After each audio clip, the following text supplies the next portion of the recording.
그런 하나님을 오늘도 전하고자 이 자리에 섰습니다. 여러분 설교 시작할 텐데 잘 들어보시고, 저희는 시리즈로 얘기하고 있기 때문에 지금 벌써 60몇 번째 시리즈를 하고 있습니다. 그래서 앞에 것을 다 아신다는 전제 하에 오늘 것을 전해야 되는데, 오늘 새로 오신 분도 조금 계시고 하시니까 조금 부연 설명을 하면서 설명을 한번 드려볼게요. 자, 사람들이 태어났습니다. 태어나서 보니까 사람이랑 동물이랑 좀 다른 것 같아요. 그죠? 과학적으로 과학자들이 생물학자나 이런 분들이 연구해 봤을 때는 사람과 돼지랑 다른 게 없답니다. 그냥 똑같은 생물이고 똑같은 포유류고 특별히 다를 게 없대요. 사람이 좀 더 똑똑한데 똑똑한 동물들이 있지 않습니까? 돌고래도 엄청 똑똑하고 까마귀도 똑똑하고 원숭이도 똑똑합니다. 그리고 원숭이는 돼지보다 더 똑똑하죠. 그러니까 사람은 모든 동물 중에서 그냥 제일 똑똑한 동물인가 보다, 과학적으로 이렇게 생각했는데 살다 보니까 이게 아닌 것 같아. 그리고 잘 살펴보니까 사람들이 무리 생활도 하고, 무리 생활을 하는 동물들은 많습니다. 당장 개미만 해도 같이 모여서 집도 짓고 사니까요. 그러니까 무리 생활을 하는 것 자체가 아니라 무리 생활을 하면서 사람들을 잘 살펴보니까 사람들에게만 있는 게 하나 있어요. 동물에는 없어. 사람에게만 있는 게 하나 있구나. 이것 때문에 사람이 다르구나. 그게 뭐냐면 사람한테만 양심이란 게 있더랍니다. 가르치지 않아도, 제 아들이 있지 않습니까? 아침에 잘못을 해서 혼났습니다. 혼나기 전부터 본인이 알고 있어요. 자기가 잘못했다는 거. 양심이 있으니까 그렇습니다. 자기가 이거는 악한 거라는 거, 이건 내가 원해서 하는 거라는 것을 아주 어렸을 때, 몇 개월 안 됐을 때부터 알더라고요. 왜냐하면 사람에겐 양심이 있어서 그래요. 실제로 원숭이는 홍수에 떠내려가는 다른 원숭이를 보고 별 감정을 느끼지 않는답니다. 근데 사람만 저러면 안 되는데, 저 사람 어떡해, 이 감정이 있대요. 왜냐하면 사람의 양심상 저 사람이 처한 저 상황은 큰일 난 상황이고, 저 사람이 저렇게 죽는 거는 옳지 않으니까 이 감정이 있더랍니다. 그래서 아주 예전부터 사람들이 다 양심이 있는데 어떤 양심이 옳은 거고 어떻게 살아야 되는지에 대해서, 그냥 살면 야만적으로 막 사니까 서로 죽이고 빼앗고 막 전쟁 일으키고 막 사는데, 이게 뭔가 아닌 것 같아. 사람에겐 양심이 있고 사람들이 따라야 될 뭔가 길이 있는 것 같아. 도리가 있는 것 같아. 그래서 많은 사람들이 그것을 고민해보고 또 고민했습니다. 고민하다가 뭔가를 깨달은 사람들이 나타나기 시작해요. 예를 들면 인도에서 석가모니 같은 분이 있습니다. 그런 분이 깨달은 바가 있어요. 사람은 서로 자비롭게 이렇게 살아야 되는 것 같다. 그래서 그것을 사람들을 모아놓고 가르쳤습니다. 그랬더니 야만적으로 사는 사람들에 비해서 그 가르침을 받은 사람들이 모여서 살 때는 그 사람들은 좀 이렇게 뭔가 양심에 따라 인간답게 살기 시작하는 거예요. 그래서 여러 종교들이 태어나기 시작했습니다.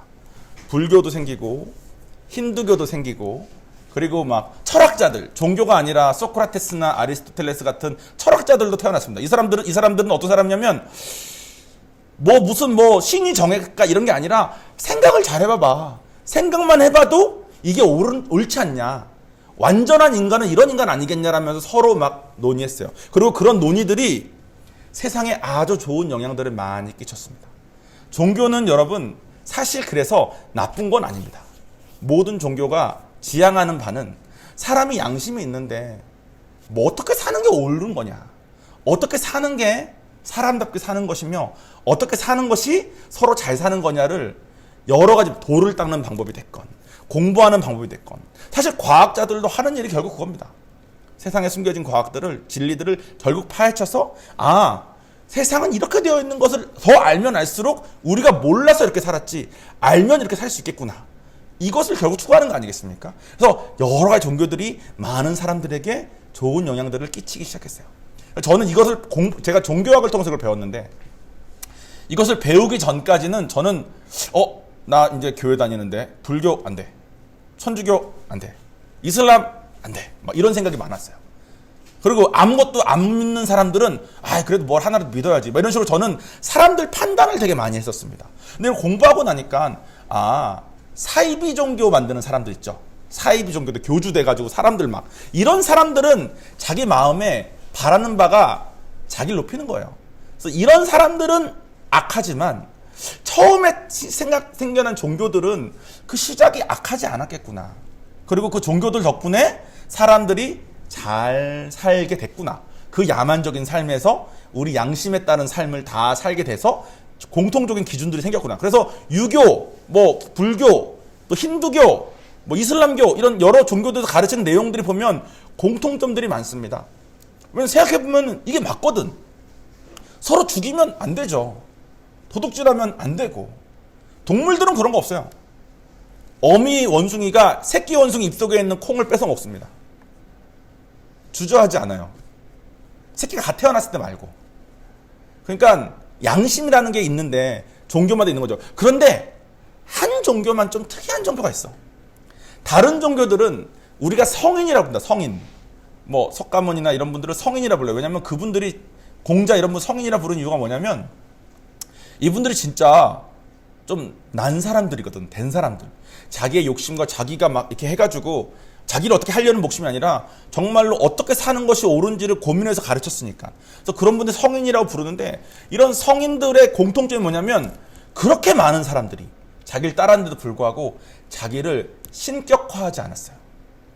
자기가 인간이라는 것을 끝까지 밝혔습니다. 나는 인간입니다. 나는 깨달은 바를 전하는 겁니다. 이렇게 사는 것이 옳은 것 같습니다. 저는 그렇게 믿습니다. 그러니까 성인이라 불려지는 대종교를 만드신 분들은 정말로 위대한 분들이에요. 그렇게 사람들이 자기를 따르고 그렇게 많은 사람 자기를 이렇게 하면 이렇게 해주면 이제는 너네 이렇게 해서 자기 마음대로 할 법도 한데 그렇게 하지 않았거든. 변질되지 않으려 노력하고 열심히 잘했거든. 그런데 사람들에게 좋은 영향을 끼친 이 많은 종교 중에 한 종교가 조금 특이했습니다. 한 종교가 자기를 신격화했어. 한 종교가 내가 신이란다. 사실 내가 다 만들었단다. 너희 마음속에 있는 양심, 내가 나를 따라 만든 거란다. 내가 설계한 거고 내가 진리를 안단다. 내가 가르치는 대로 하는 것이 너희들이 창조된 바대로 사는 거란다. 이런 말을 하기 시작하는 거예요. 그러니까 사람들이 막 어떻겠습니까? 분노가 났겠죠. 네가 뭔데 지가 신이라 그러냐. 야, 너 태어나는 거 내가 봤어. 너 목수 아들이잖아. 너 목수잖아. 너 어렸을 때 어디 살았잖아. 내가 다 알아. 막 이렇게 해도 사실 내가 정말 신이란다. 이런 사람이 나타나기 시작한 거예요. 그래서 그 사람을 사람들이 신격 모독이라고 이건 죽여야 된다가 됐어요. 그래서 자기가 신이라고 말하고 막 좋은 말을 가르치던 사람들을 따르던 사람들이 있고 이렇게 신격을 모독하는 사람은 죽여야 된다고 하는 사람들이 생겨나기 시작해서 결국은 죽여야 된다는 사람들이 이 사람을 죽이게 됩니다. 근데 이 사람이 죽기 전에 이 사람이 그 전에 많은 얘기를 했는데 이 사람이 신인 것을 안 믿었던 사람들 입장에서는 무슨 말을 하건 신경 쓸 게 아니잖아요. 그러잖아요. 그런데 이 사람이 죽기 전에 한 말 중에 한 가지 조금 특이한 말이 있었는데 그게 뭐가 있었냐면 내가 죽은 다음에 3일 있다가 부활할 거라는 말을 했어요.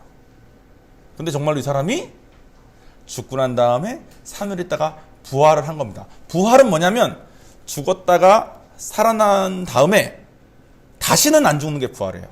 죽었다가 살아난 사람 많이 있어요. 근데 죽어놨다가 살아난 다음에 다시는 안 죽은 사람이 이 사람뿐이에요. 이 사람은 다시는 안 죽은 다음에 살아나서 자기가 몇백 명이 보는 앞에서 구름을 타고 이렇게 올라갔어요. 무슨 산신령 올라가듯이.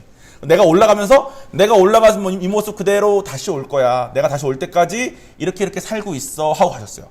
그때 이후로 다른 많은 종교들, 다른 많은 좋은 가르침들은 분명 사람의 양심을 잘 분석한 거니까 그거대로 살면 좋은 삶을 살 수 있게 됩니다. 여러분, 불교 신자분들 절실히 잘 믿으시는 분 삶을 보면 삶이 되게 아름답고 좋아요.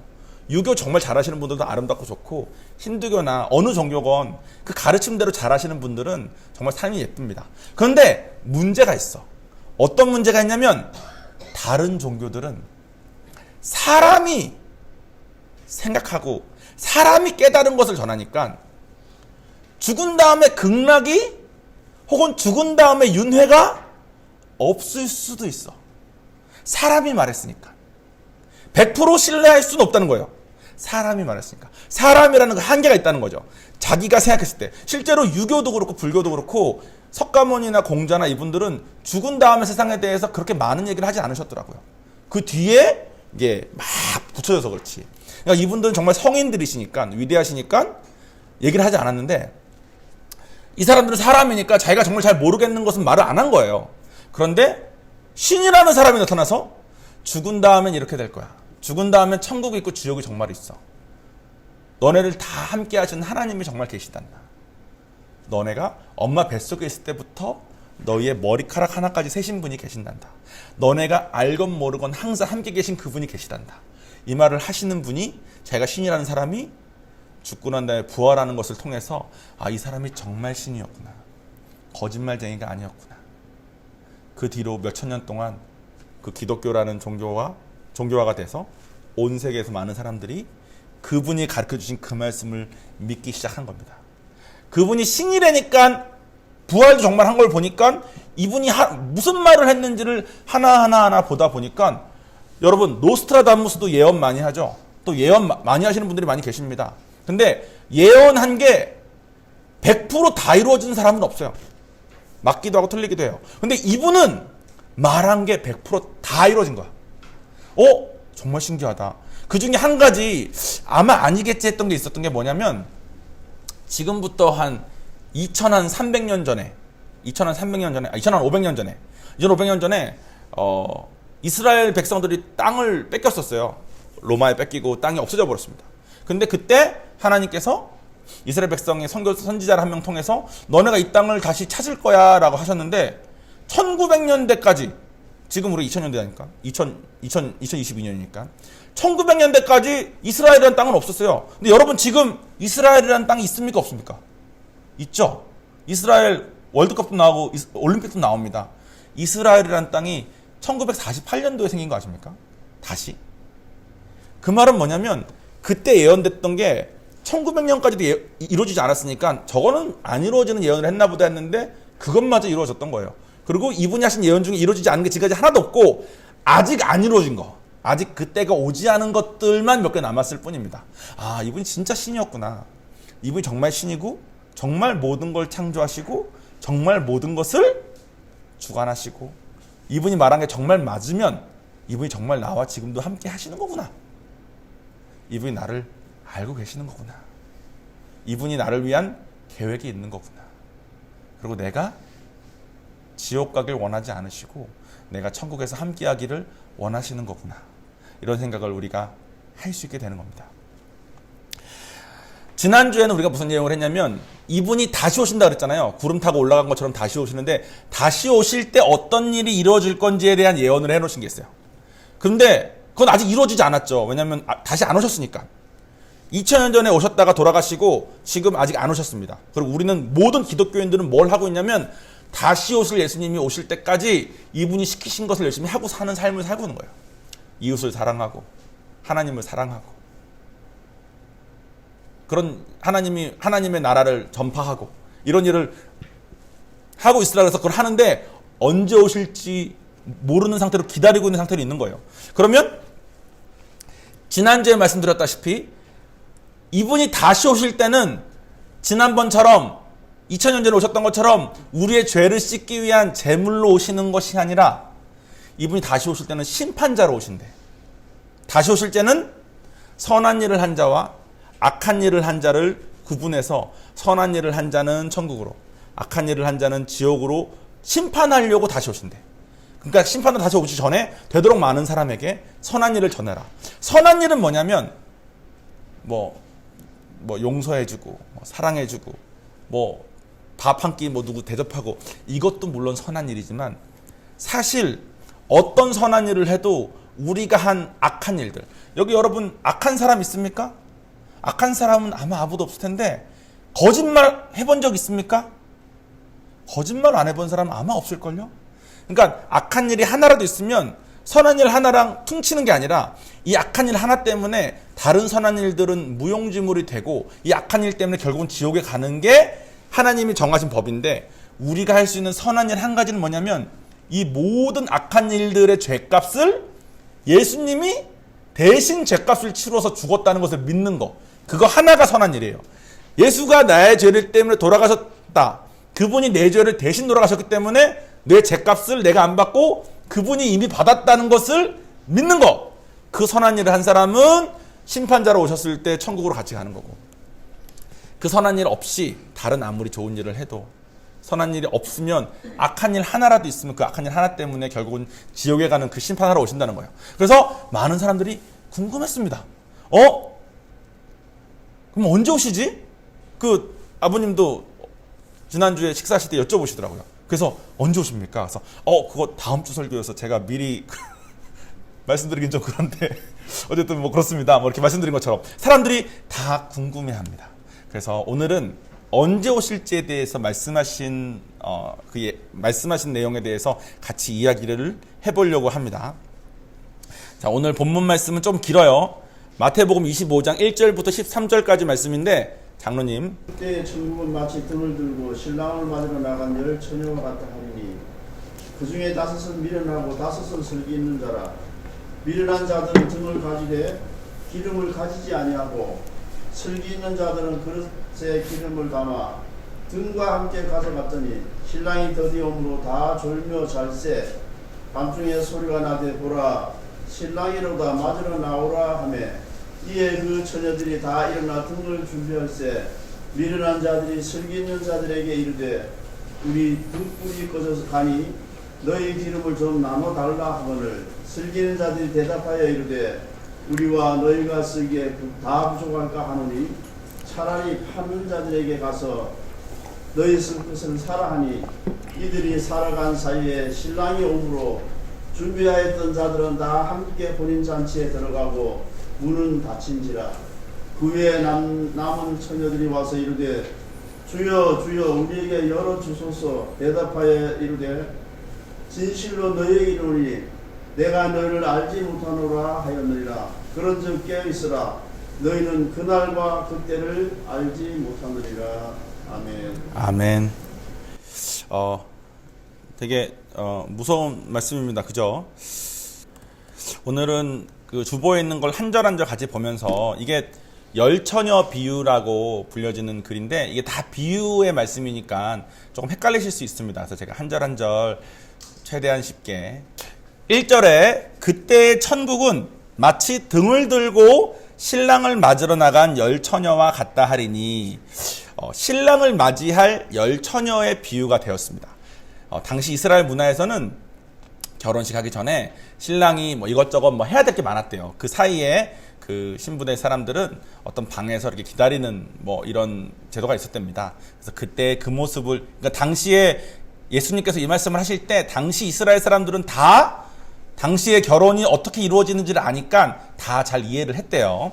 2절에 그 중에 5은 미련하고 5은 슬기 있는 자라. 미련한 자들은 등을 가지되 기름을 가지지 아니하고 슬기 있는 자들은 그릇에 기름을 담아 등과 함께 가져갔더니. 자, 슬라이드가 하나 있습니다. 자, 이게 그 등이랍니다. 이게 뒤에 TV로 보면 조금 더 선명하게 보실 수 있습니다. 이게 뿌여면. 이게 앞에 이런 흙으로 이걸 빚어가지고, 이게 위에 저쪽 가운데 있는 저 구멍으로 기름을 넣으면, 이 밑에 앞에 여기 심지가 이렇게 들어가 있는 거예요. 심지가 여기로 들어간 기름에 이렇게 젖어 있으면 심지에 불을 붙이면 불이 붙어서 기름을 조금 쓰면서 이제 하는 거죠. 그래서 저 그릇에다가 미련한 자들은 그냥 통만 그 기름 그 기름 통만 가지고 있었던 거고, 5명의 슬기 있던 자들은 신랑이 왔을 때 바로 따라 나가기 위해서 불을 밝혀서, 당시에는 뭐 가로등 같은 게 없었을 테니까 불을 밝혀서 밝게 이렇게 따라갈 수 있게 기름을 넣어놓고 준비하고 있었다는 거예요. 여기서 기름을 넣었다는 것은 아까 제가 말씀드린 그 선한 일을 말씀드리는 겁니다. 예수님을 믿고 있었던 사람. 다른 5명은 교회는 다니고 혹은 교회를 다니건 안 다니건 하나님을 알지만 예수를 믿는 그것은 하지 않는 것. 자, 예수를 믿는다는 거에 대해서 인카운터 때 여러분 다 아마 배우서 기억나시겠지만, 예수를 지금 여기 계신 분 중에 오늘 처음 오신 분도 계신데 제가 이만큼 막 설명 드렸으니까 그래? 뭐 그 예수님을 믿어야지 뭐 그게 선한 일이야 뭐 이렇게 좀 듣고 하셨으니까 조금은 이렇게 인지도 하고 하셨는 분이 다 계실 거예요.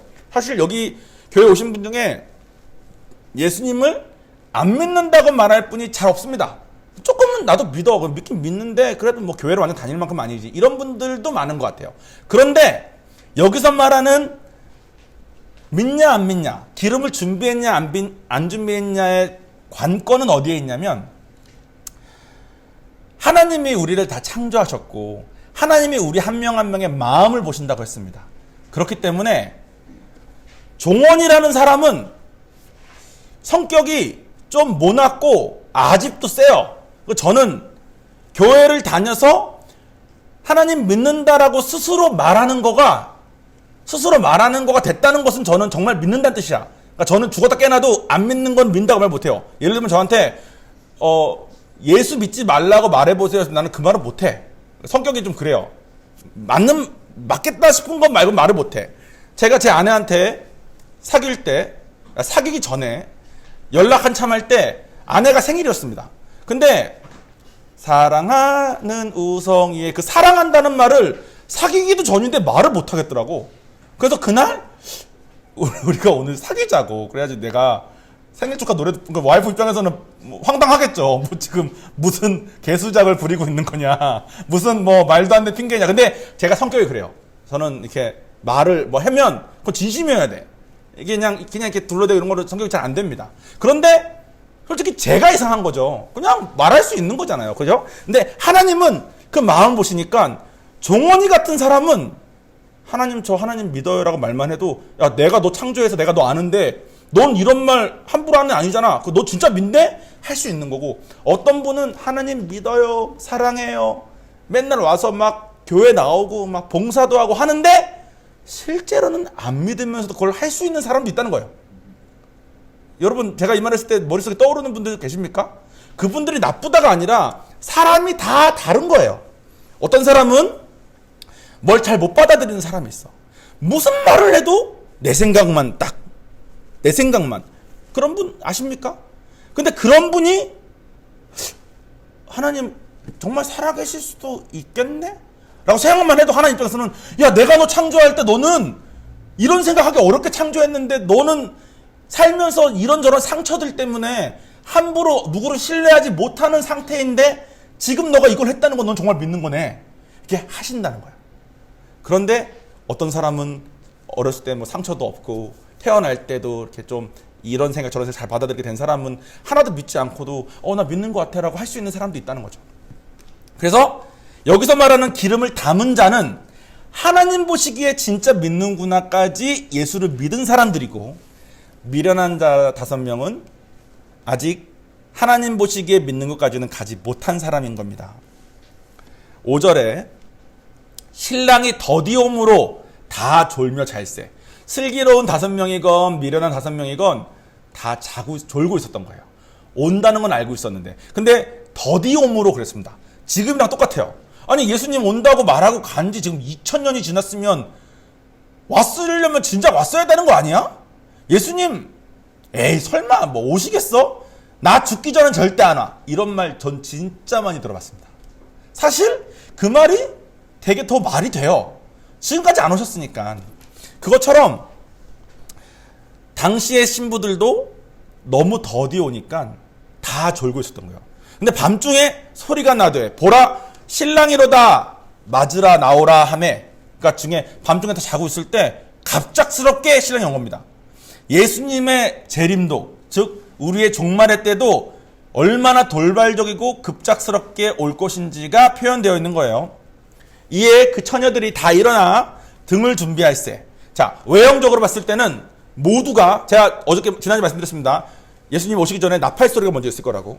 나팔 소리가 나니까 그 예언된 나팔 소리가 정말 났네. 그러니까 이제 믿었던 사람이건 안 믿었던 사람이건 상관없이 교회를 다녔던 사람이면 누구나 하나님 저 이제 천국으로 가겠네요. 저 이제 휴거 되겠네요. 들어 올려지겠네요. 이런 생각을 하고 있는데 외형적으로 봤을 때는 다 똑같다는 거예요. 미련한 자들이 슬기 좋은 자들에게 이르되 우리 등불이 꺼져가니 너희 기름을 좀 나눠달라 하거늘. 이건 무슨 말이냐면 구원의 확신이 없는 사람들인 거죠. 내가 사실 교회 다니고 뭐하고 하거나 믿는다고 하긴 했는데 나 진짜 성령 받았는지 아직 모르겠네. 나 정말 하나님 믿는지 아직 모르겠네 하는 사람들이 성령 받았다 확신 있고 하나님한테 갈 마음 확신 있는 사람한테 야 너 믿음 있으면 나 좀 나눠줘. 이렇게 이런 말 했다는 거예요. 그런데 사실 9절에 슬기 있는 자들이 대답하여 이르되 우리가 너희가 쓰기에 다 부족할까 하노니 차라리 파는 자들에게 가서 너희 쓸 것을 사라 하니. 이 말은 무슨 말이냐면 저랑 제 아내가 선교사로서 부부로서 저희가 믿음이 있고 믿음이 있는 삶을 살고 있습니다. 장로님, 권사님도 마찬가지고 뭐 다 믿음이 있는 가정들이 있을 거 아닙니까? 그런데 믿음에 있는 가정에서 태어난 자녀라고 다 저절로 믿음이 있어지는 게 아니라는 거예요. 제가 가진 믿음을 나눠주시는 게 아니라 요한이가 믿었다는 겁니다. 그 자식이 스스로 믿었다는 말을 하는 거예요. 그리고 파는 자들에게 가서 너희 쓸 것을 사라. 이 말은 뭐냐면 너한테 복음 전했던 사람들 있잖아. 너한테 말씀 전해주던 목사님 있잖아. 그런 분들한테 다시 한번 물어봐봐. 너가 믿음이 생기게. 정말 하나님 믿을 수 있게. 이런 말을 막 하고 있는 거예요. 그런데 이런 말을 막 주고받고 있는 중에 10절에 그들이 사러 간 사이에, 즉 그 사이에 다시 내가 믿어볼까? 지금이라도 믿어봐야지. 나팔 소리 났으니까 지금이라도 믿어봤지 하는 사이에 신랑이 와버렸어요. 그 준비하였던 자들은 함께 혼인잔치에 들어가고 문은 닫힌지라. 지난주에 말했던 휴거가 일어나 버린 겁니다. 휴거가 일어난 다음에는 환란이 있을 겁니다. 환란 중에는 순교까지 가야지만 구원을 받을 수 있을 거라고 예언이 되어 있습니다. 그러나 11절에 그 후에 남은 처녀들이 와서 이르되 주여 주여 우리에게 열어주소서. 대답하여 이르되 진실로 너희에게 이르노니 내가 너희를 알지 못하노라 하였느니라. 아멘. 그 구원의 확신이 없던 사람들이 하나님 저도 데려가 주세요. 저도 휴거해서 같이 천국으로 보내주세요. 저도 교회 열심히 다녔잖아요. 저도 성경 열심히 읽었잖아요. 저도 헌금 열심히 했잖아요. 저도 기도했잖아요. 뭐 했잖아요. 말을 해도 하나님께서 내가 오기 전까지 나를 믿어서 하나님이 인정한 그 믿음까지 가기 않았으면 하나님은 공의하시기 때문에 제가 지난주 말씀드렸죠. 이분의 약속들을 알면 왜 좋냐면 이분은 번복을 못하셔. 이분의 성격상. 즉 오시기 전까지 하나님을 믿은 사람만 천국으로 데려가겠다고 했던 그 약속을 번복을 못하시는 거예요. 그래가지고 내가 너희를 알지 못한다 하셨습니다. 그 말씀은 다른 데도 나옵니다. 되게 유명한 장인데 여보 다음 슬라이드가 또 있습니다. 마태복음 7장 21절에 나더러 주여 주여 하는 자마다 천국에 들어갈 것이 아니요 다만 하늘에 계신 내 아버지의 뜻대로 행하는 자라야 들어가리라. 여기서 말하는 아버지의 뜻대로 행하는 것은 뭐냐면 예수를 믿는 겁니다. 예수님이 내 죄 때문에 대신 죄값을 치렀다는 것을 믿는 그거를 행하는 자만 들어갈 거라는 거예요. 그거 하나님이 인정하실 만큼 안 하고 내가 그거 알아요. 알지 당연히 알지. 예수님이 나 돌아가신 건 나 믿어. 그러니까 내가 교회 다니지. 이런 마음으로 평생 다니면서 목사님 하시는 분들도 있답니다. 하나님이 나의 믿음을 정말 인정했는지 안 했는지는 다음 주에 좀 더 구체적으로 배울 거예요. 성령에 대해서 배우면서. 근데 그것이 있고 없고가 지금 이 모든 것을 결정한다는 거예요. 마지막 13절에 그런즉 다 같이 이건 보시겠습니다. 그런즉 깨어있으라. 너희는 그 날과 그 때를 알지 못하느니라. 아멘. 오늘의 설교 제목은 예수님이 다시 오신 날 계산법이었습니다. 정답은 13절 나와 있습니다. 계산할 수 없습니다, 여러분. 예수님 언제 오십니다. 뭐 휴거 날짜가 정해졌습니다. 이거 다 사입입니다. 우리 몰라요. 우리 모릅니다.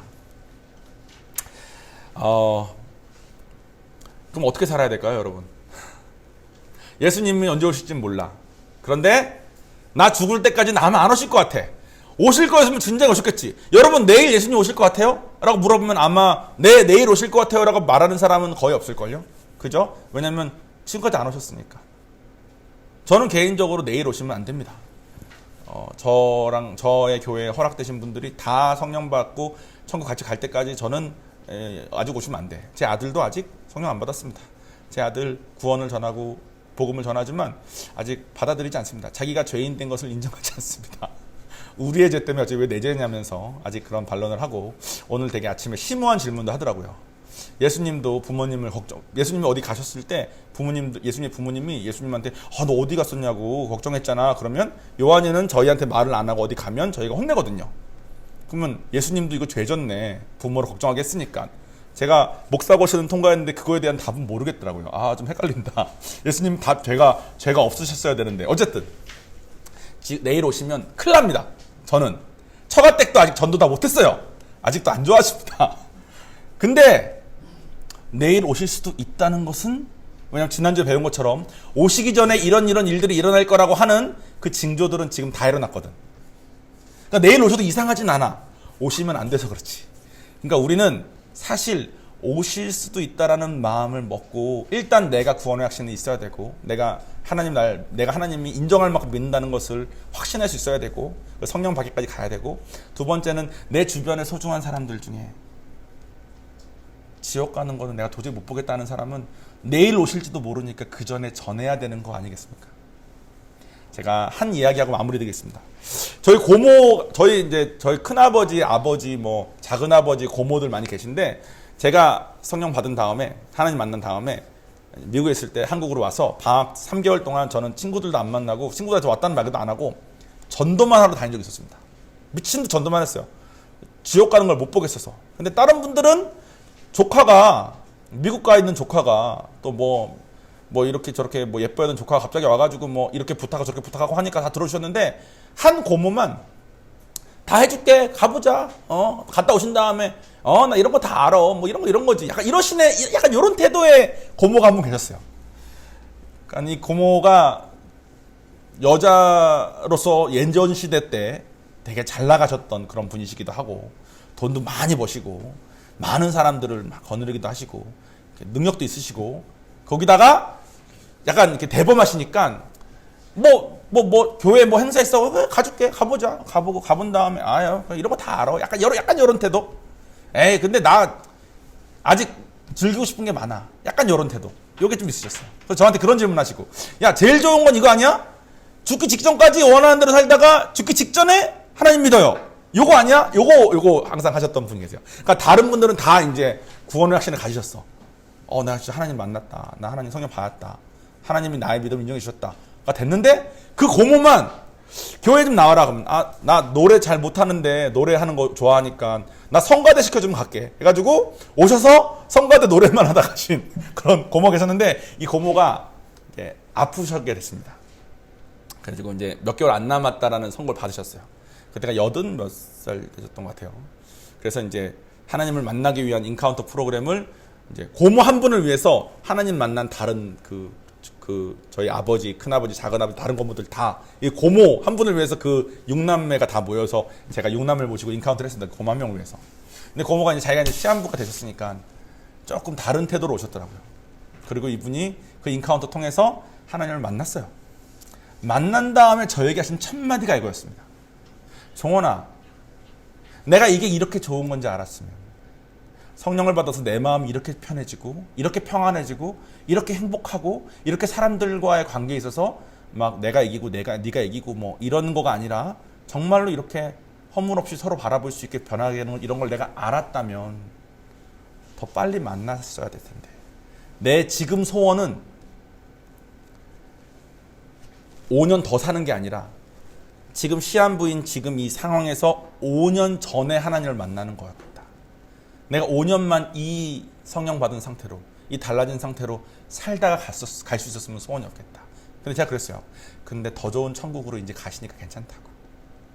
세상에서 하나님 모르고 하나님 안 만난 채, 교회는 다니셨지만 모른 채, 등불에 기름이 준비되지 않은 채 사시느라 고생하셨다고. 근데 이제 만났으니까. 그래서 한 달 정도 더 사시다 가셨는데, 그 고모의 자녀들은 다 안 믿으세요. 근데 고모 안 믿으신 자녀분들이 저한테 오셔서 고맙다고, 우리 엄마가 정말 평안하게, 정말 고통 없이 잘 가셨다고. 그래서 이제 궁금해 하시더라고요. 뭐냐고. 그래서 인카운터라는 프로그램이 있고 이게 있는데 다음에 기회 있으면 같이 하자고 이렇게 했었습니다. 저는 아집이 되게 심한 사람이었기 때문에, 또 제 마음대로 생각하는 사람이었기 때문에 교회에 대해서, 하나님에 대해서, 예수님에 대해서 진짜 제 마음대로 생각하고 많이 무시했었습니다.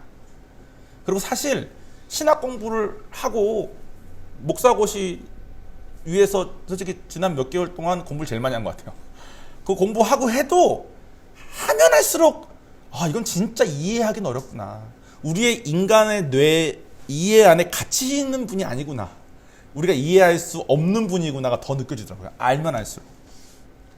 근데 확실한 건 경험해보니 이분이 너무 좋은 분이에요. 저희 우리 할머님 나이 제일 많으신 분 오시는데 저분은 작년에 하나님 만나셨나요? 그죠? 재작년인가 작년인가요? 작년. 지금이 2022년 12월이니까 작년 하나님 만나셨습니다. 저분 따님이 저랑 미국에서 같이 신앙생활 했던 분인데 따님이 자기 가족 기도를 얼마나 했겠어요. 그죠? 그 따님이랑 같이 저희 가족 먼저 전도하고 저희 가족 끝난 다음에 이제 자기 가족 얘기하면서 이렇게 할 때 어머니 얘기하고 뭐 동생 얘기하고 막 얘기할 때 그 표현하던 그 어머니가 있었을 거 아닙니까? 근데 그 표현하던 어머니는 걱정도 좀 많으시고 고민도 많으시고 심려도 많으시고 뭐 이렇게 하셨던 분이셨는데 하나님 만난 다음에 요즘 그 딸이 그래요. 우리 엄마 많이 변했다고. 너무 평안해지고 너무 행복해졌다고. 그래서 어머니 나도 얘기해 보면 어머니 제가 하나님 만나 너무 좋다고 그렇게 하십니다. 여기까지인 것 같아요. 설명은. 근데 경험하면 얘기할 거 너무 많아집니다. 근데 그 전까지는 말을 하면 저 예전에 그랬듯이 이거는 저거는 이렇게 막 오해도 많이 생기고 이해하기 어렵지만 한번 같이 가봤으면 좋겠어요. 이게 얼마나 좋은 거면 저는 사실 한국 사람 아닙니까? 이스라엘 땅에서 생기는 그 종교를 제가 믿기보다는 뭐 한국에 뭐 홍익인간 그 당군 신앙도 있고 뭐 천도교도 있고 아니면 근처에 유교나 불교도 있고 저한테 친숙한 종교들이 얼마나 많습니까? 그 종교들만 믿어도 저의 삶이 훨씬 윤택해집니다. 제가 말씀드리지 않았습니까? 종교가 나쁜 게 아니라고. 그런데 이분의 부활이 진짜고 이분이 진짜 신이시니까 인간이 가진 그 한계가 이분에게는 없는 거예요. 이분이 말한 게 전부인 거예요. 그리고 그 전부를 우리 인간이 이해하기가 어렵다는 겁니다. 그런데 이분 시키는 대로 한 걸음 한 걸음 따라가다 보니 이게 좀 이게 뭐 있구나. 이게 제가 여러분 아까 잠깐 얘기했지만 저 선교사 되기 한 달 전에 영주권 나왔습니다. 영주권만 나오면 내가 하겠다고 생각해놓은 사업이 4가지였습니다. 여러분. 근데 이게 얼마나 좋으면 그걸 그냥 놓고 물론 하나님께 그런 기도를 했어요. 하나님 저 천국 가면 그때 사업 내려놨던 거는 기억해 주셔야 된다고. 내가 우리 와이프 포르쉐까지는 몰게 해주고 싶었거든. 뭐 다 허세입니다. 근데 어제 그때는 그런 생각했어요. 진짜 진심으로 그런 생각했어요. 와이프에게 빨간 포르쉐가 어울리겠다라는 생각을 하면서 아직은 그만큼 못 사지만 곧 사게 하리라. 내가 곧 사게 하리라. 내가 이런 마음으로 막 허세 떨며 살 적이 있었습니다. 근데 선교사 되려고 하니까 막 아깝더라고. 근데 사실 제 아내가 포르쉐를 타는 삶을 살게 될지라도 내가 하나님 모르고 살면서 포르쉐 몰래 아니면 하나님 알고 지금 좀 살래 하면은 저는 하나님 모르고 살 때로 돌아갈 마음은 전혀 없어요. 저는 하나님 모르고 살 때 정말 하루하루 제 마음속에 지옥 같았거든요. 자살의 방법을 한두 가지 연구한 게 아니었습니다. 나중에 인카운터 저랑 같이 하시면 제가 또 설명해드릴 기회가 있겠습니다. 오늘은 앞부분에 좀 설명하느라 평소보다 설교가 조금 길었는데 마음으로 여러분 이분이 신이니까 이분이 말한 게 진짜여서 여기까지 온 거구나. 근데 이분이 약속하신 건 다 이루어졌는데 다시 오신다고 약속하셨구나. 근데 언제 오실지는 모르는구나. 근데 오시기 전에 일어날 징조들은 다 일어났구나. 그래서 내일 오셔도 이상할 건 없겠구나. 그러면 지금 내가 오셨을 때 등불이 준비된 처녀인지 준비되지 않은 처녀인지 생각해 보시고 주변에 소중한 사람들의 등불에 기름이 부어져 있는지 안 부어져 있는지를 조심히 확인해 보시면서 주변에 소중한 사람에게 같이 가보자고 이 길 나도 잘 모르지만 함께 해보자고 권하시면 어떨까요? 기도하겠습니다.